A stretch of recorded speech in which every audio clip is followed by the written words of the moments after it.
कुठे न्याय? आपली घरं झाली, नग्न धिंड काढली, आपल्या आया बहिणीच्या गुप्तकात लाकडं कोंबली त्याने. आज उगवला,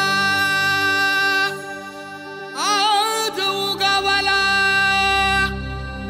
समुद्रेचा दिसदारी.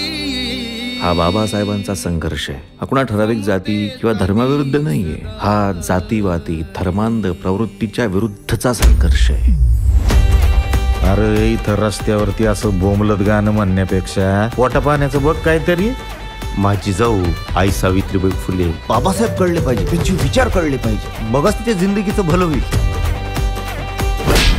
समाज जागृत झाला की आपली किंमत कमी होते.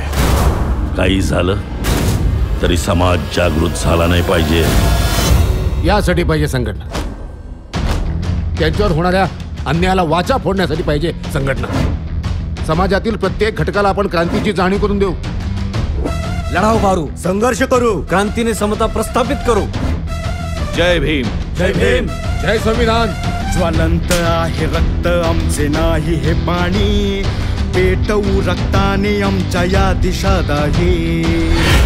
अन्यायाच्या वादळात जय भीम पॅन्थरचा वृक्ष खंबीरपणे उभा.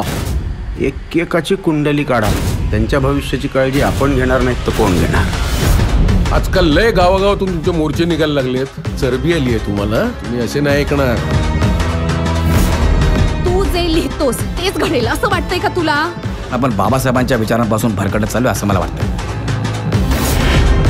इथं फक्त धर्म एक सांगितला जातो, पण त्यातल्या जाती कधीच एक नसतात. आपला हिंसेला विरोध आहे, क्रांतीला नाही.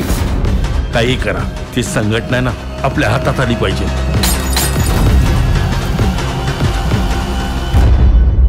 ज्याला माणूस म्हणून जगू देत नाही ना बाकीचा समाज, तो दलित. जो सर्वार्थाने गरीब असतो तो दलित. अशा प्रत्येकासाठी आपली संघटना उभी राहणार, त्यांचं संरक्षण करणारच.